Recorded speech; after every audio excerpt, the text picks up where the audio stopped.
Welcome to Gurukulam IAS academy. நம்ம SI free test வந்து ஒன்று ஃபுல்லாக நடத்தி முடிச்சிட்டோம். இது ஃபுல்லாக டிஸ்கஷன் வீடியோ தான் பார்த்துக்கிட்டு இருக்கோம். கொஸ்டின் நம்பர் 1லேருந்து 50 வரைக்கும் டிஸ்கஷன் வீடியோ பார்ட் 1ன்னு சொல்லி ஒரு வீடியோ ஆல்ரெடி போட்டுட்டேன். பார்க்காதவங்க அந்த ஃபஸ்ட்டு பார்ட்டை ஃபுல்லாக பார்த்து முடிச்சிருங்க.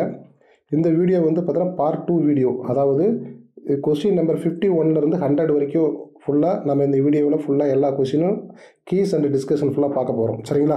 ஓகே. இதில் ஃபஸ்ட்டு வந்து பாருங்கள், 51வது கொஸ்டினு கூற்று என்ன கொடுத்துருக்காங்கன்னா, பூமி சூரிய குடும்பத்தில் தனித்துவமான ஒரு கிரகமாகும். சரிங்களா? ஆமாம், பூமிங்கிறது சூரிய குடும்பத்தில் ஒரு வித்தியாசமான கிரகம் தானே. ஏன்னா பூமியில் தான் வந்து பார்த்தீங்கன்னா 4ல் 3 பங்கு வாட்டர் இருக்குது. சரிங்களா? ஸோ அதனால் வந்து இது எல்லா உயிரினங்களும் வாழக்கூடிய ஒரு இடமா, ஒரு சூழலாக பூமியில் இருக்குது. அதனால் ஒரு வித்தியாசமான கிரகம் தான். அப்போ இது சரி. அடுத்த பிறகு காரணம் வந்து உயிர் வாழ்வதற்கு தேவையான நீரும் காற்றும் பூமியில் உள்ளது அப்படின்னு சொல்லி கொடுத்துருக்காங்க. சரிங்களா? கரெக்டு தானே? கரெக்டு தான். ஸோ அப்போ அது தனித்துவமான கிரகம்னா என்ன காரணம் அப்படின்னா, அதில் நீரும் காற்றும் எல்லாமே இருக்குது. சரிங்களா? வளிமண்டலம் எல்லாமே இருக்குது. அதனால தான் அது தனித்துவமான கிரகம்னு நம்ம சொல்கிறோம். சரிங்களா? உயிர் வாழ்கிறதுக்கான நீரும் காற்றும் எல்லாமே இருக்குது. ஸோ அதனால் வந்து இதுக்கு ஆன்சர் வந்து பார்த்திங்கன்னா ஏ மற்றும் ஆர் இரண்டும் சரி. மேலும் ஆர் என்பது ஏவுக்கு சரியான விளக்கம் அப்படிங்கிறத நீங்கள் புரிஞ்சுக்கலாம். சரிங்களா? அப்போ ஆப்ஷன் வந்து ஏ தான் இதுக்கு வந்து சரியான விடை. ஓகேங்களா? ஓகே. நெக்ஸ்ட் வந்து பாருங்கள், 52வது கொஸ்டின் பார்ப்போமா? ஓகே. 52வது கொஸ்டின், கீழே கொடுக்கப்பட்டுள்ள சொல்லை அதன் வகையுடன் பொறுத்துக அப்படின்னு சொல்லி கொடுத்துருக்காங்க. இதில் சுழற்சி அப்படின்னு சொல்லி கொடுத்துருக்காங்க. ஓகேங்களா? சுழற்சி அப்படின்னா என்னென்னா, பூமி தன் அச்சில் சுழலுதல். சரிங்களா? பூமி தன் அச்சில் வந்து என்னது 23 டிகிரி ஒரு பாகையில் வந்து சுற்றுது. புரியுதுங்களா? பூமி வந்து சுற்றுது அப்படிங்கிறத புரிஞ்சுக்கலாம். சரிங்களா? இப்போ யூரேனஸும் வீனஸு, சரிங்களா, இந்த யூரேனஸும் வீனஸ் மட்டும் வந்து பார்த்திங்கன்னா ஈஸ்ட் டு வெஸ்ட்டாக வந்து சுற்றும். சரிங்களா? மீதி எல்லா பிளானட்டும் வெஸ்ட் டு ஈஸ்ட்டாக சுற்றும். இந்த வெஸ்ட் டு ஈஸ்ட் அப்படிங்கிறது வந்து மேற்கிலிருந்து கிழக்கு நோக்கி சுற்றுறது வந்து பார்த்தீங்கன்னா எதிர்கடிகாரம் அப்படின்னு சொல்லுவாங்க. அதாவது பார்த்தீங்கன்னா ஆன்டி கிளாக் வைஸ் அப்படிங்கிற மாதிரி தான் சுற்றும். இதுக்கு வந்து கிளாக் வைஸுங்கிறது ஈஸ்ட் டு வெஸ்ட்டுங்கிறது யூரேனஸ், அப்புறம் வந்து பார்த்தீங்கன்னா வீனஸ். சரிங்களா? யூவி அப்படிங்கிற இந்த பிளானட் மட்டும்தான் என்ன ஆகும், இது சுற்றும் அப்படிங்கிறத புரிஞ்சுக்கிங்க. இது வந்து சுழற்சிங்கிறது பூமி தன்னச்சில் வந்து 23 டிகிரி சுற்றுது அப்படிங்கிறது ரொம்ப ரொம்ப முக்கியமானது. இப்படி சுற்றுறதால தான் இந்த 24 ஹவர்ஸுங்கிறது இந்த 1 டே அப்படிங்கிறது வந்து அதில் வந்து பார்த்தீங்கன்னா கால்குலேட் ஆகுது அப்படிங்கிறத நம்ம புரிஞ்சுக்கலாம். சரிங்க? சுழற்சி முறையில். ஓகேங்களா? நெக்ஸ்ட் வந்து பார்த்திங்க அப்படின்னா, சுற்றுப்பயணம் அப்படிங்கிறது கோள்கள் சூரியனை சுற்றுப்பாதை. புரியுதா? எல்லா கோள்களும் சூரியனை வந்து எந்த வியூவில் சுற்றுது? எலிப்ஸ். சரிங்களா? நீள்வட்ட பாதையில் சுற்றுது அப்படின்னு சொல்கிறோம். சரிங்களா? சூரியனை மையப்படுத்தி எல்லா கோள்களும் வந்து பார்த்தீங்கன்னா, அதாவது பார்த்தீங்கன்னா 8 கோள்கள் வந்து சூரியனை மையப்படுத்தி சுற்றுறதால இது வந்து பார்த்திங்கன்னா என்னது, சூரிய குடும்பம், இந்த சோலார் ஃபேமிலி அப்படின்னு சொல்கிறோமா இல்லையா? ஆமாம். அந்த 9வதாக உள்ள அந்த ப்ளூட்டோ அப்படிங்கிறது வந்து 2006ல் இந்த ப்ளூட்டோ அப்படிங்கிற ஒரு கிரகம் வந்து அது பிளானட்டோடைய ஒரு கெப்பாசிட்டி இல்லை அப்படின்னு சொல்லிட்டு என்ன பண்ணிட்டாங்க, அதை வந்து ஒரு குறுங்கோள் அப்படின்னு சொல்லிட்டாங்க. ஓகேங்களா? ஓகே. நெக்ஸ்ட் பாருங்கள், சுற்றுப்பாதை அப்படின்னா பூமி சூரியனை அனைத்துள்ள மிக தூரமான புள்ளி. சரிங்களா? இந்த சுற்றுப்பாதை அப்படிங்கிறது அதாவது ஆர்பிட் அப்படின்னா இப்போ வந்து பார்த்தீங்கன்னா இந்த ஆர்பிட்டில் போய் சேட்டலைட் நிலைநிறுத்திட்டாங்க அப்படின்னு சொல்லுமா இல்லையா மேலே? ஆமாம். அது வந்து என்ன சொல்லியிருக்காங்க அப்படின்னா, பூமி சூரியனை அனைத்துள்ள மிக தூரமான புள்ளி. ஓகேங்களா? அப்போ சூரியனிலிருந்து பூமி ரொம்ப தூரமாக உள்ள புள்ளி இருக்குது பாரியா, அதுக்கு பேர் தான் ஆர்பிட்னு சொல்கிறோம் நம்ம. ஓகேங்களா? அதே பேர் தான் அப்பீலியன் சொல்லுவாங்க. அப்பீலியன் அப்படின்னா மிக தூரமான டிஸ்டன்ஸில் உள்ள அந்த பொசிஷன். பெரிஹீலியன் அப்படிங்கிறது பூமி சூரியனை அனைத்துள்ள மிக அருகில் உள்ள புள்ளி அப்படின்னு சொல்கிறாங்க. சரிங்களா? இப்போ வந்து இதான் சூரியன் அப்படின்னா ரொம்ப தூரமாக இருக்கிற டிஸ்டன்ஸுக்கு பேர் வந்து பார்த்தீங்கன்னா அப்ஹீலியன். சரிங்களா? அந்த பக்கத்தில் இருக்கிற டிஸ்டன்ஸுக்கு பேர் வந்து பார்த்தீங்கன்னா இப்படி சுற்றி வருதா இல்லையா, இப்படி தூரமாக இருந்தது அப்படின்னா அப்ஹீலியன், இப்படி பக்கத்தில் இருந்ததுன்னா பெரிஹீலியன் அப்படின்னு சொல்லி புரிஞ்சுக்கிங்க. அப்போ இதுக்கு ஆன்சர் வந்து பார்த்தீங்கன்னா டி தான் அதுக்கு ஆன்சர். ஓகேங்களா? 52 முடிஞ்சு போச்சு. ஓகே. ஸோ நெக்ஸ்ட் கொஸ்டின் வந்து பாருங்கள், 53வது கொஸ்டின், கீழ்கண்ட அறிக்கைகளில் எது பின்னோக்கு இயக்கம் என்பதை என்ன பண்ணுங்க கண்டுபிடிங்க அப்படின்னு சொல்லி கொடுத்துருக்காங்க. சரிங்களா? பின்னோக்கு இயக்கம் அப்படின்னு. ஸோ இதில் பின்னோக்கு இயக்கம் அப்படின்னா என்னது, ஒரு கிரகத்தில் தோன்றும் கிழக்கு நோக்கி இயக்கம் அப்படின்னு சொல்லி கொடுத்துருக்காங்க. இது 1 ஆப்ஷனு. சரிங்களா? அப்போ பின்னோக்கு இயக்கம் அப்படின்னா என்னது? அடுத்த ஆப்ஷன் வந்து பார்த்தீங்கன்னா பூமியில் இருந்து பார்க்கும்போது ஒரு கிரகத்தில் தோன்றும் மேற்கு நோக்கி இயக்கம் அப்படிங்கிறது தான் இதுக்கு வந்து ஆன்சராக கொடுத்துருக்காங்க பி. இன்னொன்று வந்து பாருங்கள் சி வந்து பார்த்தா கிரகங்கள் நிலையாக இருக்கும்போது அவை இயங்கும் விதம் அப்படின்னு சொல்லி கொடுத்துருக்காங்க. கிரகங்கள் சூரியனை சுற்றும் இயக்கம் அப்படின்னு சொல்லி கொடுத்துருக்காங்க. சரிங்களா? இதில் நீங்கள் வந்து கொஸ்டினை நல்லா பாருங்கள். அதாவது என்ன கேட்டிருக்காங்க?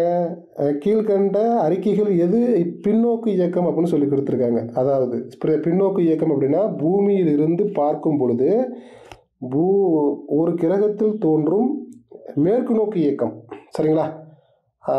அதான வந்து பார்த்தீங்கன்னா பின்னோக்கு இயக்கம். நார்மலாகவே வந்து பார்த்தீங்கன்னா கிரகம் வந்து பார்த்தீங்கன்னா அது கிளாக் வைஸ். என்னது?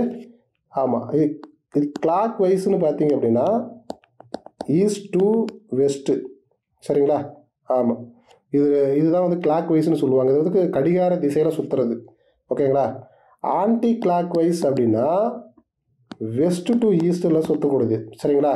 அப்போ பூமியிலிருந்து பார்க்கும்போது ஒரு கிரகத்தில் தோன்றும் மேற்கு நோக்கி இயக்கம். இந்த மேற்கு நோக்கி இயக்கத்துக்கு பேர் தான் என்னது? பின்னோக்கு இயக்கம்னு சொல்கிறது. அதே கிழக்கு நோக்கி இயக்கம் வந்து பார்த்தீங்கன்னா நேராக முன்னோக்கு இயக்கம்னு சொல்லுவாங்க. அப்படி ரிவேர்ஸில் வர்றது வந்து பார்த்தீங்கன்னா மேற்கு நோக்கு இயக்கம் தான் சொல்லுவாங்க. சரிங்களா? அதனால் கொஞ்சம் புரிஞ்சுக்கிங்க, ரொம்ப முக்கியமானது. அதேமாரி எல்லா கிரகமும் வெஸ்ட் டு ஈஸ்டில் தான் சுற்றும். 2 கிரகம் மட்டும்தான் ஈஸ்ட் டு வெஸ்ட்டில் சுற்றும். சரிங்களா? யூரனஸும் வீனஸும் என்ன பண்ணுவாங்க? கிழக்கிலிருந்து மேற்கு நோக்கி சுற்றுவாங்க அப்படிங்கிறத புரிஞ்சுக்குங்க. ஓகே ஓகே அடுத்து வந்து பாருங்கள். கலிலியோ தொலைநோக்கி மூலம் பார்க்கும்போது எந்த கிரகம் நிலவை போல் நிலமாற்றங்களை காண்பித்தது அப்படின்னு சொல்லி கொடுத்துருக்காங்க. அதாவது பார்த்தீங்கன்னா நிலவை போல். சரிங்களா? கலிலியோ வந்து 1610 வந்து தன்னுடைய அந்த தொலைநோக்கு மூலமாக வந்து பார்த்து ரிசர்ச் பண்ணுறாரு. சரிங்களா? அந்த டைமில் என்ன பண்ணுறாரு அப்படின்னா நிலவு போல் வந்து பார்த்தீங்கன்னா ஒரு பிளானட் தெரிஞ்சிருக்கு. சரிங்களா? அதாவது பார்த்தீங்கன்னா டெலஸ்கோப்பில் வச்சு பார்க்கும் பொழுது நிலாவை பார்த்தோம்னா எந்த வியூவில் தெரியுதோ அதே வியூவில் கலிலியோட டெலஸ்கோப்பில் என்ன கிரகம் தெரிஞ்சிருக்குது அப்படின்னா வீனஸ் தெரிஞ்சிருக்கு. வீனஸ்னால் என்னது? வெள்ளி. சரிங்களா? அப்போ இந்த யூரனஸும் இந்த வீனஸ் இது ரெண்டும் தான் வந்து பார்த்தீங்கன்னா ஈஸ்ட் டு வெஸ்ட்டில் சுற்றக்கூடிய ஒரு கிரகம்னு சொல்லி நம்ம படிச்சிருக்கோம். சரிங்களா?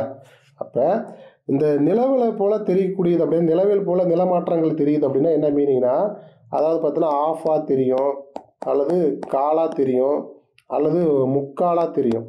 சரிங்களா? அந்த டெலஸ்கோப்பில் வந்து இந்த கிரகம் வந்து இப்படி பாதி பாதியாக தெரியுது. காலாக தெரியுது, அரையாக தெரியுது, முக்காலத்தை தெரியுது. இது எல்லாமே வந்து பார்த்தீங்கன்னா நிலவை பார்க்கும்போது தெரியக்கூடிய ஒரு விஷயம். சரிங்களா?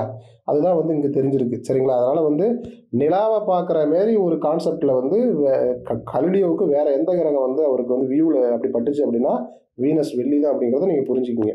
ஓகேங்களா? ஓகே அடுத்த கொஸ்டின் வந்து பார்ப்போம்.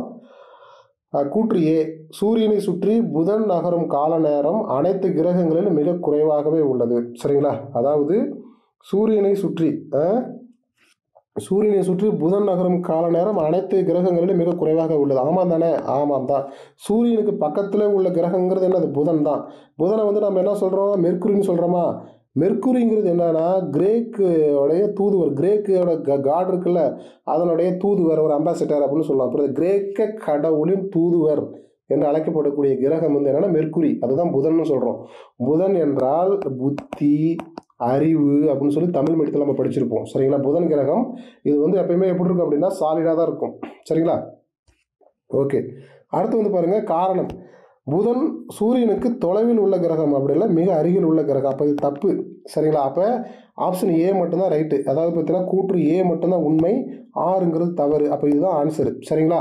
ஓகே அப்போ இந்த புதனுக்கு வந்து துணைக்கோள்கள் இல்லை, சப்பிளானட் இல்லை, உள்ளார வந்து கேஸும் பெருசாக இருக்காது, ஒரு சாலிடு பிளானட்டு. ஏன்னா சூரியனுக்கு பக்கத்தில் இருக்கிறதால வெப்பமாகவே இருக்கும், உள்ளார கேஸில் எதுவும் ஃபார்ம் ஆகாது. சூரியனுக்கு பக்கத்தில் இருக்கிறதால இது ஹாட்டஸ்ட் பிளானட்னு சொல்லவும் முடியாது. இது நார்மலான ஹீட்டு தான். ரொம்ப ஹீட்டாகவும் இருக்கும், ரொம்ப குளிராகவும் இருக்கக்கூடிய கிரகம் தான் வந்து பார்த்தீங்கன்னா இது என்னது? இந்த புதன். சரிங்களா? ஓகே அடுத்தது வாங்க. ஓகே அடுத்தது வந்து பிரபஞ்சத்தின் தோற்றத்தை குறித்து விளக்கும் கோட்பாடு இது ஒரே புள்ளியிலிருந்து உருவாகி விரிவடைவதாக கூறுவது எதுன்னு சொல்லி கேட்டிருக்காங்க. நமக்கு எல்லாத்துக்கும் தெரிஞ்சது தான். சி வந்து பார்த்தீங்கன்னா அண்ட வெடிப்பு கோட்பாடு, பிக் பேங் தியரி தான் வந்து பார்த்தீங்கன்னா ஏன்னா அது பிரபஞ்சத்தோட தோற்றத்தை பற்றி குறிப்பு கொடுக்கக்கூடியது என்னது, இந்த பிக் பேங் தியரி தான். இந்த பிக் பேங் தியரிங்கிறது வந்து பார்த்தீங்கன்னா 15 பில்லியன் ஆண்டுகளுக்கு முன்பாக, எத்தனை 15 பில்லியன் ஆண்டுகளுக்கு முன்பாக இந்த பிக் பேங் தியரி வந்து இந்த இந்த இன்சிடென்ட் வந்து நடந்திருக்குது. இது நடந்து 4.5 பில்லியன் வருஷத்துக்கு பிறகு ஆஃப்டர், சரிங்களா, ஆஃப்டர் 4.5 இந்த இன்சிடென்ட் நடந்து 4.5 பில்லியன், சரிங்களா, இது நடந்ததுக்கு பிறகு தான் என்ன உருவாயிருக்குது அப்படின்னா சன் வந்து கிரியேட் ஆகிருக்குது. என்னது, சன்னு. இந்த சன்னு கிரியேட் ஆகி தான் அதனுடைய ஈர்ப்பு விசைகளை எல்லாத்தையுமே வந்து இழுத்து வச்சு என்ன பண்ணுது, எல்லா கிரகத்தையும் தன்னை சுத்த வைக்குது. அது வந்து அதுக்கு முன்னாடி வந்து கரட முரடாக கல்லாக இருந்துச்சு. இது தன்னுடைய ஈர்ப்பு விசையால் எல்லாத்தையும் வந்து ஒரு எலிப்ஸில் வந்து சுற்றும் பொழுது இது ஷேப் எல்லாமே எப்படி ஆயிடுச்சு அப்படின்னா, இப்படி கரடு முரடாக இருந்தது எல்லாமே காலப்போக்கில் வந்து எல்லாம் வட்ட வட்டமாக ஆயிடுச்சு. எல்லா பிளானட்டுமே வட்டமாக இருக்கிறதுக்கு காரணம் வந்து சன்னுடைய வந்து ஒரு ஈர்ப்பு விஷயம், ஒன் ஆஃப் த ரீசன் அப்படின்னு சொல்லி நம்ம புரிஞ்சுக்கலாம். சரிங்களா, அண்ட வெடிப்பு கோட்பாடு என்னது, அதான் பெருவெடிப்பு கோட்பாடு அப்படின்னு சொல்லி நம்ம புரிஞ்சுக்கலாம். அதான் ஆன்சர். சரிங்களா, ஓகே. அடுத்து வந்து பாருங்கள் 57வது கொஸ்டின். கீழ்கண்டவற்றை சரியாக இணைக்கவும் அப்படின்னு சொல்லி கொடுத்துருக்காங்க. ஓகேங்களா, அதில் ஃபஸ்ட்டு வந்து என்ன சொல்கிறோம், அண்ட வெடிப்பு கோட்பாடு, அதான் பெருவெடிப்பு கோட்பாடு. இந்த பெருவெடிப்பு கோட்பாடு வந்து பிரபஞ்சத்தின் தோற்றத்தை குறிக்கும் கோட்பாடு. நமக்கு நல்லாவே தெரியுதா, ஏற்கனவே சொன்னது தான். 15 மில்லியன் ஆண்டுகளுக்கு முன்பாகவே தோன்றியது. இது தோன்றி வந்து 4.5 மில்லியன் ஆண்டுகளுக்கு பிறகு தான் என்னது சன்னு வந்து கிரியேட் ஆகுதுங்கிறத புரிஞ்சுக்கிங்க. ரொம்ப முக்கியமானது. இதில் தான் அண்ட வெடிப்பு கோட்பாடு, இந்த பிரபஞ்சம் எப்படி உருவானுச்சுங்கிற சூட்சமும் இதில் தான் இருக்குங்கிறத புரிஞ்சுக்கலாம். சரிங்களா, ஓகே. அடுத்து வந்து பாருங்கள், ஹீலியோசென்ட்ரிக் மாதிரி அப்படின்னா பூமி சூரியனை சுற்றும் செயல்முறை தான் ஹீலியோசென்ட்ரிக். அதாவது பூமி சூரியனை சுற்றக்கூடிய அந்த செயல்முறைக்கு பிறகு என்னது ஹீலியோசென்ட்ரிக் முறை அப்படின்னு சொல்கிறாங்க. அது ரொம்ப ரொம்ப முக்கியமானது. பூமி இருக்குதா இல்லையா, சூரியனை சுற்றி வருதாங்களா இல்லையா? ஆமாம். ஒரு வருஷத்துக்கு வந்து பார்த்தீங்கன்னா 365 நாள், சரிங்களா, 365 நாள் இருக்கா இல்லையா? ஆமாம். அந்த அந்த 1 இயர் அப்படிங்கிறது வந்து பார்த்திங்கன்னா இந்த ஹீலியோசென்ட்ரிக் மாதிரி பேஸ் பண்ணி தான் சுற்றுது அப்படிங்கிறத புரிஞ்சுக்கலாம். பின்னோக்கு இயக்கம் அப்படிங்கிறது என்ன அப்படின்னா, கிரகங்களின் இயக்கம் பின்னோக்கி செல்லும் போது தோன்றுவது. இந்த பின்னோக்கு இயக்கம் அப்படின்னு என்னது, ஆமாம், நார்மலாக வந்து பார்த்தீங்கன்னா ஈஸ்ட் டு வெஸ்ட்டில் சுற்றுறதுக்கு பேர் தான் முன்னோக்கு இயக்கம், அதான் கிளாக் வைஸு. சரிங்களா, இதுக்கு இந்த கொஸ்டின் முன்னாடி கூட கேட்டிருப்பாங்க. கிழக்கிலிருந்து மேற்கு நோக்கி சுற்றுறதுக்கு பேர் தான் கடிகார திசை, கிளாக் வைஸு. ஆனால் வெஸ்ட் டு ஈஸ்டாக சுற்றுறதுக்கு பேர் ஆன்டி கிளாக் வைஸு. எல்லா கிரகமுமே வெஸ்ட் டு ஈஸ்டில் தான் சுற்றுது, மேற்கிலிருந்து கிழக்கு நோக்கி தான் சுற்றுது. ஆனால் 2 கிரகம் மட்டும்தான் கிழக்கிலிருந்து மேற்கு நோக்கி சுற்றுன்னு நான் சொல்லியிருப்பேன். அதுதான் வந்து பார்த்தீங்கன்னா யூவி, யூரோனஸு, வீனஸ். சரிங்களா, யூரோனஸும் வெள்ளிக்கோள் மட்டும்தான் ஈஸ்ட் டு வெஸ்ட்டாக சுற்றுதுங்கிறத புரிஞ்சுக்கிங்க. இஸ்ரோ இந்தியாவின் விண்வெளி ஆராய்ச்சி அமைப்புன்னு நமக்கு நல்லாவே தெரியும். இந்த இஸ்ரோவை பற்றி இன்னும் எக்ஸ்ட்ரா நம்ம தெரிஞ்சுக்கிட்டோம் அப்படின்னா 1969 ஏப்ரல் 15 வந்து இந்த இஸ்ரோங்கிற ஒரு இதை வந்து என்ன பண்ணுறாங்க, இஸ்ரோங்கிற ஒரு சொசைட்டியை வந்து ஆர்கனைசேஷன் ஸ்டார்ட் பண்ணுறாங்க. 1969 என்னது ஆகஸ்ட் 15 வந்து ஸ்டார்ட் பண்ணுறாங்க. இது என்னோட ஹெட் குவார்ட்டர்ஸ் எங்கே இருக்குன்னா கர்நாடகா பெங்களூரில் இருக்குது. பெங்களூரில் வந்து இருக்குது இஸ்ரோ. இதுதான் வந்து இந்தியாவில் வந்து ஸ்பேஸ் ரிசர்ச் பண்ணுறது, ராக்கெட் லான்ச் பண்ணுறது, இதனோட எல்லாமே வந்து பொறுப்போதிய இவங்க தான். சரிங்களா, ஓகே. இது ரொம்ப ரொம்ப முக்கியமானது. அப்போ வந்து இதுக்கான ஆன்சர் வந்து பார்த்திங்கன்னா பி தான். அதாவது என்னது 2134 அப்படிங்கிறத இதுக்கு வந்து எக்ஸாக்டான ஆன்சருங்கிறத புரிஞ்சுக்கிங்க. சரிங்களா, ஓகே. அடுத்தது வாங்க. அடுத்து வந்து பார்த்திங்கன்னா ஹீலியோசென்ட்ரிக் கோட்பாட்டை முன்வைத்து பூமி மற்றும் மற்ற கிரகங்கள் சூரியனை சுற்றும் இயக்கத்தில் உள்ளன என்று கூறிய விஞ்ஞானி யாருன்னு சொல்லி கேட்டிருக்காங்க. சரிங்களா, அப்போ அந்த ஹீலியோசென்ட்ரிக், சரிங்களா, அந்த கோப்பர்னிக்கஸ் தான் வந்து என்ன சொல்லியிருக்காங்க, ஹீலியோசென்ட்ரிக் கோட்பாட்டை முன்வைத்து. முதல்ல ஹீலியோசென்ட்ரிக்னா என்னது, பூமி வந்து சூரியனை சுற்றுது அப்படிங்கிறத ஹீலியோசென்ட்ரிக். சரிங்களா, இது பூமி மற்றும் மற்ற கிரகங்கள் சூரியனை சுற்றும் இயக்கத்தில் உள்ளன. புரியுதுங்களா இல்லையா? பூமியாக இருந்தாலும் சரி, மற்ற கிரகமாக இருந்தாலும் சரி, எதை சுற்றுது, சூரியனை நீள்வட்ட பாதையில் சுற்றுது அப்படின்னு சொல்லக்கூடிய கான்செப்டுக்கு பேர் தான் ஹீலியோசென்ட்ரிக் கான்செப்ட். ஹீலியோசென்ட்ரிக் கான்செப்டை முன்வைத்தவர் யாருன்னா நிக்கோலஸ் கோப்பர்னிக்கஸ் அப்படிங்கிறது அர்த்தம். இந்த நிக்கோலஸ் கோப்பர்னிக்கஸ்ங்கிற ஒரு யார் அப்படின்னா போலாந்து நாட்டை சார்ந்தவர். என்னது, போலாந்து நாட்டை சார்ந்த ஒரு சயின்டிஸ்ட். புரியுதுங்களா, அது ரொம்ப ரொம்ப முக்கியமானது. ஓகேங்களா, ரொம்ப முக்கியமானது. அதான் பார்த்தீங்கன்னா சூரிய கோட்பாட்டை வந்து வச்சவரும் இவர் தான். என்னது, சூரிய மைய கோட்பாடுன்னு சொல்லுவாங்க. இந்த ஹீலியோசென்ட்ரிக் கோட்பாட்டுக்கு இன்னொரு பேர் என்னது, சூரிய மைய கோட்பாடு. சூரிய மைய கோட்பாடுனா என்னது, சூரியனை மையப்படுத்தி தான் எல்லாம் சுற்றுது, அதுக்கு பேர் தான் சூரிய மைய இது கோட்பாடு. அப்போ ஹீலியோசென்ட்ரிக் கோட்பாடு என்றாலும் சூரிய மைய கோட்பாடு என்றாலும் யார் தான் ஆன்சரு, நிக்கோலஸ் கோப்பர்னிக்கஸ் தான் ஆன்சரு. அப்படின்னா என்ன அப்படின்னா சூரியனை மையப்படுத்தி தான் எல்லா கிரகமும் சுற்றி வருதுன்னு சொன்னவர் இவர் தான். பார்த்தீங்களா, இது ரொம்ப ரொம்ப முக்கியமான இது. ஓகேங்களா, பேசிக்கான கொஸ்டின். ஓகே, அடுத்தது வந்து பார்த்தீங்கன்னா நிலவில் நிலமாற்றங்களை அதன் விளக்கத்துடன் பொருந்தும் வகையில் இணைக்கவும் அப்படின்னு சொல்லி கொடுத்துருக்காங்க. சரிங்களா, ஓகே. அதில் வந்து அமாவாசை அப்படின்னு சொல்லி கொடுத்துருக்காங்க, அதான் நியூ மூன். சரிங்களா, அது வந்து என்ன சொல்லுது, நிலவு அமாவாசை. ஓகேங்களா, அமாவாசை அப்படிங்கிறது வந்துன்னா இந்த நிலவு வந்து பூமி மற்றும் சூரியனுக்கு இடையில் இருப்பதனால் நிலவு காணப்படாத நிலை. அமாவாசையில் வந்து நிலா தெரியுமா, தெரியாது, இருட்டாக இருக்கும். அப்போ நிலவு காணப்படாத கூடிய நிலை. சரிங்களா, அது ஏன் ரீசன் அப்படின்னா நிலா வந்து எங்கே நிற்கிது, இந்த நிலா வந்து எங்கே போய் நிற்கிது, பூமிக்கும் சூரியனுக்கும் நடுவில் போய் உட்காந்துருச்சு அப்படின்னு சொல்ல வராங்க. அப்போ இதுதான் கரெக்டான ஆன்சரு. அடுத்து பார்த்தீங்கன்னா ஃபுல் மூன், முழு நிலவு அப்படிங்கிறது வந்து பூமியிலிருந்து முழுமையாக ஒளியூட்டப்பட்ட நிலவு. சரிங்களா, ஃபுல் மூன்னா என்னது, பிரைட்டாக இருக்குமா, ரொம்ப பெரிய நிலவாக இருக்கும், ரொம்ப ஜூம் பண்ண மாதிரி இருக்கும் பார்க்குறதுக்கு. சரிங்களா, பார்க்குறது ரொம்ப அழகாக இருக்கும். சரிங்களா, ஓகே. அடுத்து பாருங்க, முதல் காலாண்டு ஃபர்ஸ்ட் குவார்ட்டர் அப்படிங்கும்போது அது எதை சொல்கிறாங்க, வளர்பிறை காலத்தில் நிலவு பாதியாக ஒளியூட்டப்படுகிறதா இதுக்கு வந்து ஆன்சர். சரிங்களா, ஃபர்ஸ்ட் குவார்ட்டரில்.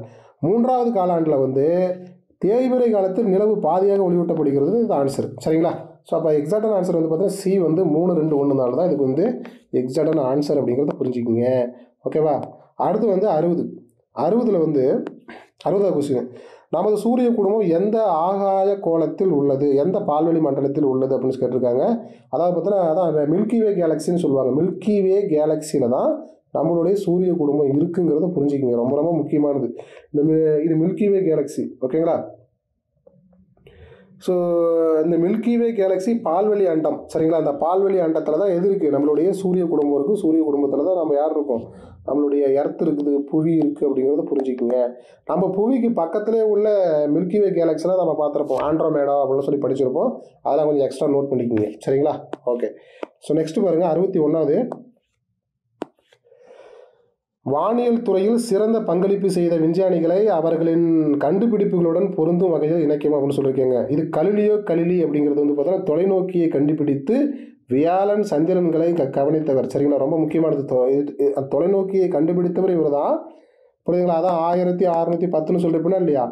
அதேமாரி வியாழன் ஜூபிட்டரையும் சந்திரன் புரியுதுங்களா 3ஐயும் வந்து ரிசர்ச் பண்ணவர் யார், கலிலிங்கிறத புரிஞ்சுக்கிங்க.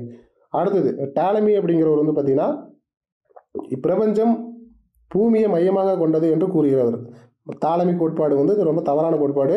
இந்த பிரபஞ்சமே எதை மையப்படுத்தியதான், பிரபஞ்சங்கிறது எவ்வளவு பெருசு, அதனுடைய சென்டர் பாயிண்ட் பூமின்னு சொல்லி அவர் சொல்லிட்டு போயிட்டார். அப்போதைக்கு அவர் சொன்னது கரெக்டு, அவர் அதை தான் உண்மைன்னு சொல்லி நம்பிக்கிட்டு இருந்திருக்காரு. சரிங்களா, அது வந்து தவறான கோட்பாடு. ஆனால் அவர் சொல்லியிருக்காரு, டாலமி என்ன கோட்பாட்டை வச்சாருன்னா இந்த பிரபஞ்சம், இந்த யூனிவர்ஸ் இருக்கா இல்லை, இந்த கேலக்ஸி இருக்கா இல்லை, இதனோட சென்டர் பாயிண்ட் என்னது, எர்த்துன்னு சொன்னவர் அது தப்பு. சரிங்களா, அப்போ அவர் சொன்னது இதுதான் அப்படிங்கிறத புரிஞ்சுக்கிங்க. அடுத்து பாருங்க, கோப்பர்னிக்கஸ் அப்படிங்கிறவர் ஹீலியோசென்ட்ரிக் மாதிரியை முன்மொழிந்தவர். ஹீலியோசென்ட்ரிக் மாதிரி அப்படின்னா அது என்னது, சூரிய மைய கோட்பாடு. அதாவது பார்த்தீங்கன்னா சூரியனை சுற்றி தான் எது வருது, எல்லா கோளும் வருது, பூமியும் வருது அப்படிங்கிறத ஹீலியோசென்ட்ரிக். சரிங்களா, ஆரியப்பட்டர் என்ன சொல்லிட்டு போயிருக்காரு அப்படின்னா பூமி தனது அச்சில் சுழல்கிறது அப்படின்னு சொல்லிட்டு போயிட்டார். சரிங்களா, அதான் வந்து பார்த்தீங்கன்னா 23 டிகிரியில் வந்து சுற்றுது அப்படிங்கிறத புரிஞ்சுக்கலாம். ஹீலியோசென்ட்ரிக் அப்படிங்கிறத புரிஞ்சுக்கலாம். 61. சரிங்களா, ஓகே. அடுத்து வந்து 62வது கொஸ்டின் பாருங்கள். ஒழுங்கற்ற விண்மீன் தொகுப்புகள் பெரும்பாலும் குழப்பமான தோற்றத்துடனே காணப்படுகிறது. இதில் மையப்பகுதி புடைப்பு அல்லது சுழற்சி அமைப்பு இல்லை அப்படின்னு சொல்லி கொடுத்துருக்காங்க. சரிங்களா, ஸோ அப்போ ஒழுங்கற்ற விண்மீன் தொகுப்பு ஒரு இர்ரெகுலராக இருக்குல்ல, அந்த மாதிரி அந்த விண்மீன் தொகுப்பு, அந்த நட்சத்திர தொகுப்பு வந்து பெரும்பாலும் குழப்பமான தோட்டத்தோடு தானே காணப்படும். இர்ரெகுலராக இருக்கிறது எல்லாமே குழப்பம் தான் இருக்கும். இப்போ நம்ம டெஸ்ட் பேட்ச் ஸ்டார்ட் பண்ணுறோம், நீங்கள் வந்து ஒரு ரெகுலராக அட்டன் பண்ணால் தான் அதுக்கு பேர் நீங்கள் ஒரு சக்ஸஸ் நோக்கி போக முடியும். சரிங்களா இல்லையா. ஒழுங்கற்ற விண்மீன் தொகுப்புகள் பெரும்பாலும் குழப்பமான தோட்டத்துடன் காணப்படுகிறது. இதில் மையப்பகுதி புடைப்பு அல்லது சுழற்சி அமைப்பு இல்லை. ஆமாம் தானே, இர்ரெகுலராக இருக்கிற இடத்துல எப்படி புடைப்பு இருக்கும், எப்படி சுழற்சி அமைப்பு இருக்கும், இருக்காது. சரிங்களா, அப்போ அது வந்து கரெக்டு தான். சரிங்களா, அதேமாதிரி ஒழுங்கற்ற விண்மீன்களின் தொகுப்புகள் அதிக அளவு வாயுக்கள் தூசிகள் இருக்கலாம். வாயு தூசி இதுமாதிரி தேவையில்லாத பாட்டு இருக்கிறதுனால தான் அதுக்கு பேர் என்னது, இர்ரெகுலராக இருக்குதுன்னு அர்த்தம். இது அவற்றின் ஒழுங்கற்ற தோற்றத்திற்கு காரணமாகிறது. கரெக்டு தான். சரிங்களா, இதுவும் கரெக்டு, இதுவும் கரெக்டு. இதுக்கான விளக்கத்தை சரியாக சொல்லுது. அப்போ வந்து ஆப்ஷன் ஏ தான் ஆன்சர். என்னது, ஏ மற்றும் ஆர் இரண்டும் உண்மை, மேலும் ஆர் என்பது ஏவின் சரியான விளக்கமாகும். சரிங்களா, ஓகே. அடுத்து வந்து பாருங்க 63. கீழ்கண்டவற்றில் எது டாக்டர் ஏபிஜே அப்துல் கலாமை பற்றி தவறான கூற்றுன்னு சொல்லி கொடுத்துருக்காங்க. சரிங்களா, ஓகே. அப்போ அதில் வந்து பார்க்கும் பொழுது ஏபிஜே அப்துல்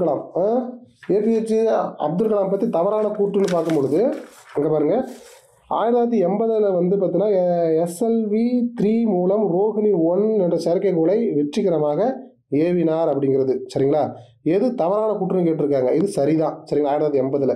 அது 1999ஆம் ஆண்டு அணுவெடிப்பு சோதனை திட்டமான ஆப்ரேஷன் சக்தி. சரிங்களா, சக்தி நடவடிக்கைன்னு சொல்லுவாங்க. ஆப்ரேஷன் சக்தி அடல் பிகார் வாஜ்பாய் பீரியடில் யார், அப்துல் கலாமும் முக்கிய பங்கு வகித்தாருங்கிறது சரிதான். அடுத்து பாருங்கள், 1974 இந்தியாவின் முதல் அணு சோதனை புத்தர் சிரித்தார் ஸ்மைலிங் புத்தா வில் ஈடுபட்ட 60 வானூர்தி பொறியாளர்களில் ஒருவராக யார் இருந்திருக்கிறார், அப்துல் கலாம் இருந்திருக்காருங்கிறது இதுவும் சரிதான். 1997 to 2002 வரை இந்தியாவின் குடியரசுத் தலைவராக இருந்திருக்காருங்கிறது தப்பு. இயர் தப்பு. அவர் இந்தியாவுடைய குடியரசுத் தலைவராக இருந்திருக்காரு. ஃபர்ஸ்ட் சயின்டிஸ்ட் இந்தியன் பிரசிடென்ட் அவர் இருந்திருக்காரு.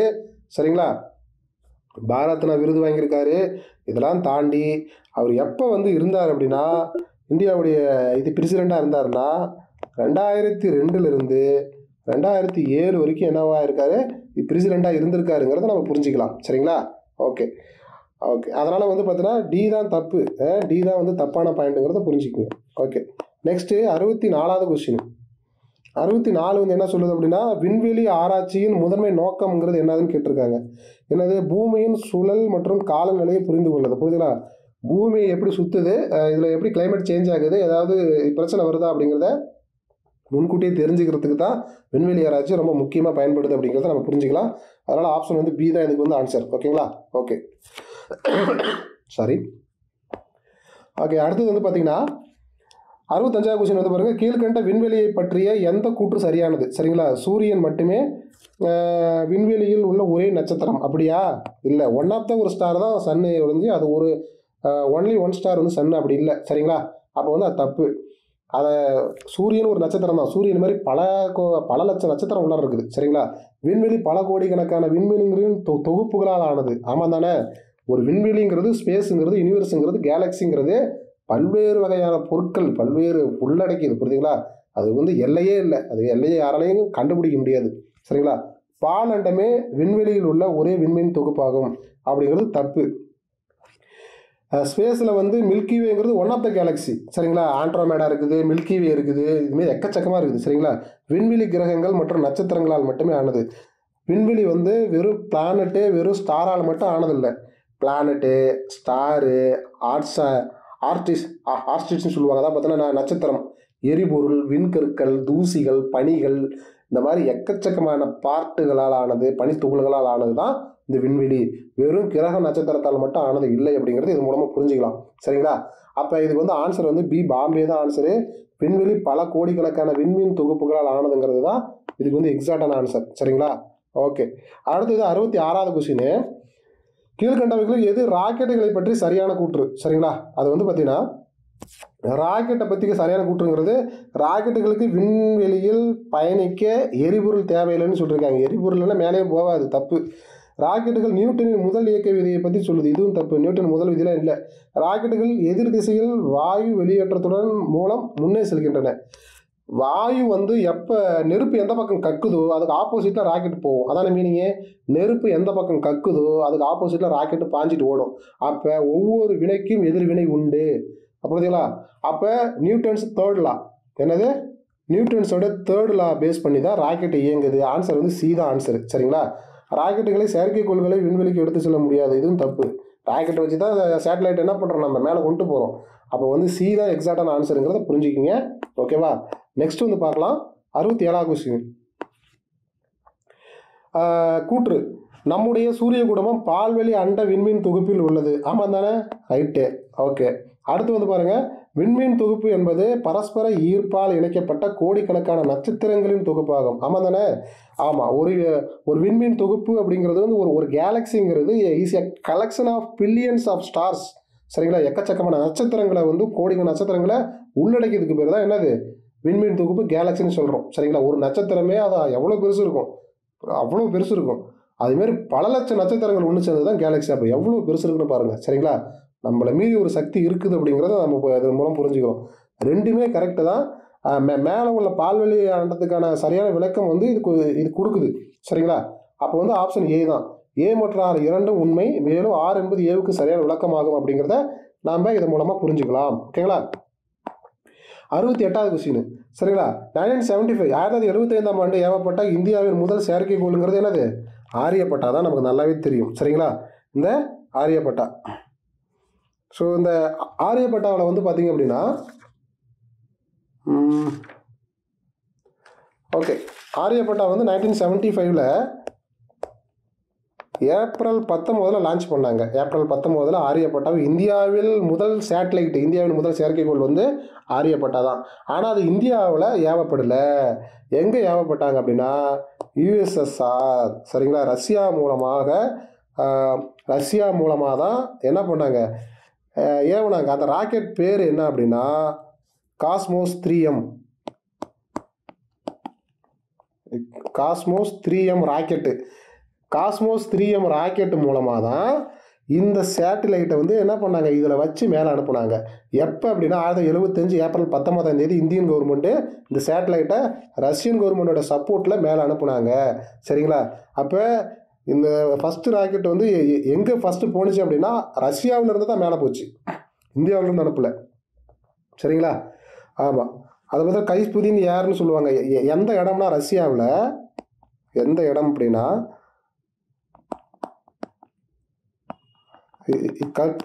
எழுதிங்க கபுஸ்டின் யார். புரியுதா. கபுஸ்டின் யாருன்னு சொல்லுவாங்க. இந்த பெண் வந்து சரியாக எனக்கு எழுத முடியல. இது கபுஸ்டின் யார் அப்படிங்கிற ஒரு இடம் ரஷ்யாவில் இருக்குது. அந்த இடத்துல இருந்து தான் இந்த ஆரியப்பட்டாவை லான்ச் பண்ணிருக்காங்க அப்படிங்கிறத ஞாபகம் வச்சுக்கணும். இந்த ஆரியப்பட்டாவில் ஸ்பெஷல் என்னன்னா இது ஃபுல்லாக இண்டிவிஜுவல்ஸ் சேட்டலைட், அதாவது முழுக்க உள்நாட்டிலேயே தயாரிக்கப்பட்ட முதல் சேட்டலைட் ஆரியப்பட்டா. ஆனால் ராக்கெட்டை மட்டும் நம்மளதெல்லாம் வேறு, இடமும் நம்மளதெல்லாம் வேறு. சரிங்களா. அதை மட்டும் புரிஞ்சுக்கிங்க. ஓகே.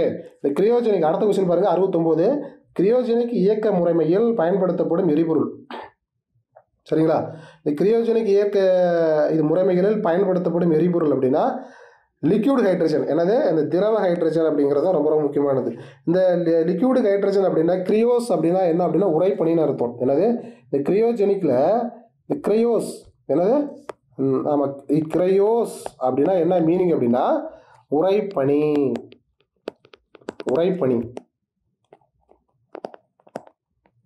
இந்த உறைபனிக்கு பேர் தான் வந்து பார்த்தீங்கன்னா கிரியோஸ்ட் அப்படின்னு சொல்லுவோம். கிரியோஸ். இந்த கிரியோஸ் அப்படிங்கிறது பார்த்தீங்கன்னா கிரேக் வேர்டு. என்ன வேர்டு? ஆமாம், கிரேக் வேர்டு தான் வந்து இது. அப்போ மிக குறைந்த வெப்பநிலையில் பொருட்களின் பயன்பாடு. இந்த கிரியோஜெனிக்னா என்ன மீனிங் அப்படின்னா லோ டெம்பரேச்சர். என்னது லோ டெம்பரேச்சர் அப்படிங்கிறத ஞாபகம் வச்சுங்க. லோ டெம்பரேச்சருங்கிறத ஞாபகம் வச்சுங்க. கிரையோஸ் அப்படிங்கிறத புரிஞ்சிக்கலாம். ஓகேங்களா. ஓகே. ஸோ நெக்ஸ்ட்டு வந்து பார்ப்போம். ஓகே, அடுத்த கொஸ்டின் வந்து பார்ப்போம். 70வது கொஸ்டின் வந்து பாருங்கள். கீழ்கண்ட ராக்கெட்டுகளையும் அவற்றின் நாடுகளையும் பொறுத்துக்கிட்டு சொல்லி கொடுத்துருக்காங்க. ஸோ இதில் பிஎஸ்எல்வி அப்படின்னா நமக்கு நல்லாவே தெரியும். நாம் தான் அதை அனுப்புவோம், இந்தியா தான். சரிங்களா. சோயூஸ் அப்படிங்கிறது வந்து பார்த்தீங்கன்னா ரஷ்யா. சார்டன் 5 அப்படிங்கிறது வந்து பார்த்திங்கன்னா அமெரிக்கா. லாங் மார்ச் அப்படிங்கிறது சீனா. சரிங்களா. இதெல்லாம் மெமரி பேஸ்டு தான், அது கொஞ்சம் ஞாபகம் வச்சுக்கிங்க. சரிங்களா. ஓகே. நெக்ஸ்ட் வந்து பார்ப்போம். 71வது கொஸ்டின். இந்த 71வது கொஸ்டின் வந்து ஒரு முறை எரிய தொடங்கிய பிறகு நிறுத்த முடியாத ராக்கெட் எரிபொருள் எதுன்னு கேட்டிருக்காங்க. என்னது இந்த திடவ எரிபொருள். இந்த சாலிட் ப்ரொபல்ஷன் அப்படின்னு சொல்கிறாங்க. ப்ரொப்பலண்ட் அப்படிங்கிறது வந்து பார்த்திங்கன்னா ஒரு தடவை பற்ற வச்சுட்டு நிறுத்த முடியாது. அது எப்போ ஃபியூல் காலியாகுதோ அப்போ தான் நிறுத்தம் அப்படிங்கிற மாதிரி தான் சொல்ல வராங்க. இது ஆப்ஷன் வந்து பி தான் இதுக்கு வந்து ஆன்சர். சரிங்களா. ஓகே. அடுத்த கொஸ்டின் வந்து பாருங்கள். 72வது கொஸ்டின். மனித பரிணாம வளர்ச்சியினை அறிவியல் ஆய்வு செய்ய உதவும் விஷயங்கள் எவைன்னு சொல்லி கேட்டிருக்காங்க. என்னது மனித பரிணாம வளர்ச்சி. மனிதன் வந்து இப்போ வந்து பார்த்தோன்னா குரங்குல இருந்து தான் மனிதன் வந்து அப்படியே மாற்றம் அடைஞ்சு இப்போ வந்து மெச்சூர்டாக இருக்கான் அப்படின்னு சொல்கிறோமா இல்லையா. இந்த பரிணாம வளர்ச்சியினை அறிவியல் ஆய்வு செய்ய உதவும் விஷயங்கள். சரிங்களா.